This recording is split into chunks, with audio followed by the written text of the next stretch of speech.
Hey Jason, as a Christian, are we supposed to tell the truth or tell a lie?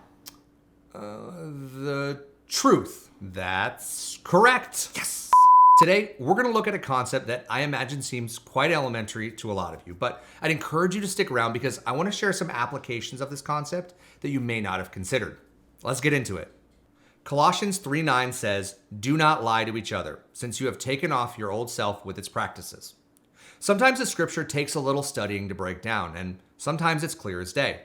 When this scripture says we should not lie to each other, what it really means is that we shouldn't lie to each other. We all knew this already, right? So why spend time on it outside of just reminding ourselves of the basics? Well, I want us to look at a few situations in the dating context where we may be tempted to be untruthful in ways that might not even seem like that's what we're doing. And as a disclaimer, we're not saying that anyone is doing any of these things. We're merely sharing them as an opportunity to self-reflect just in case. Many of these instances can happen without us even realizing it. Here are those examples. Number one, when you're creating your dating profile, is all of the information on there truthful? Most likely we imagine the answer is yes. But let's dig a little deeper.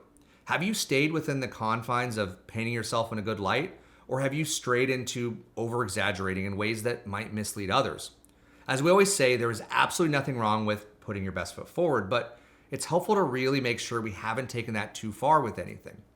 Some of the most common examples of this are inflating our career to something that it really isn't, or exaggerating how involved we are with a particular hobby, or sharing how involved we used to be with our church, even though it's no longer the case, or sharing older or edited photos that might not be what we currently look like.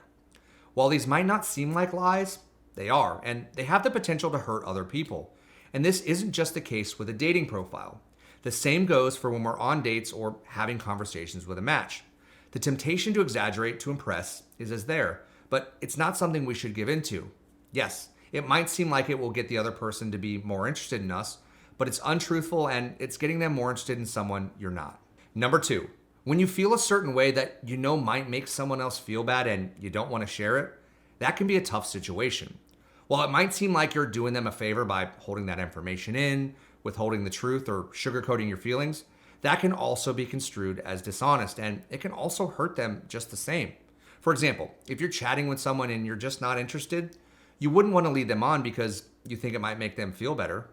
It's dishonest, and it sets them up for a bigger heartache down the road when the truth inevitably comes out. Sometimes being honest requires being bold. You can still share this information with grace and kindness, but that's not the same as sugarcoating or misleading. Lastly, we want to look at a small caveat to add to all of this. Well, if you don't do this, it isn't dishonest or lying, but it's still something worth considering. If you receive a message online from someone and you're not interested in them, it might be a kind thing to do to send a quick message back thanking them for reaching out, but letting them know you're not interested.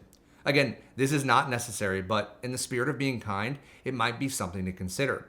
Getting a response instead of crickets can go a long way to letting people know they're being heard.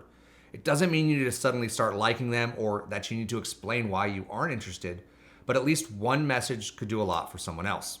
Real quick, if you're enjoying this content, would you do us the biggest favor and consider hitting the like and subscribe buttons? It does so much for us with the algorithm to get our content shown to more people. And also, make sure you check out the reflection questions we have for you on this topic in the description box below. Thanks for spending some time with us today.